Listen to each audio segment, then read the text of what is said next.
स्वोच्छिष्टमालिका बन्धगन्धबन्धुरजिष्णवे विष्णुचित्ततनोजायै गोदायै नित्यमङ्गलम्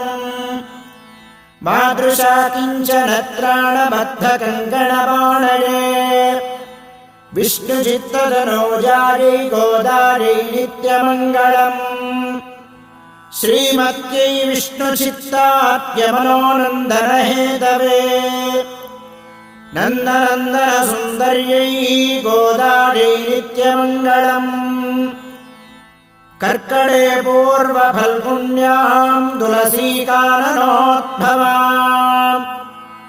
पाण्ड्ये विश्वम्भरां गोदां वन्दे श्रीरङ्गनायकीम् मङ्गलाशासनपरैर्मदाचार्यपुरोगमैः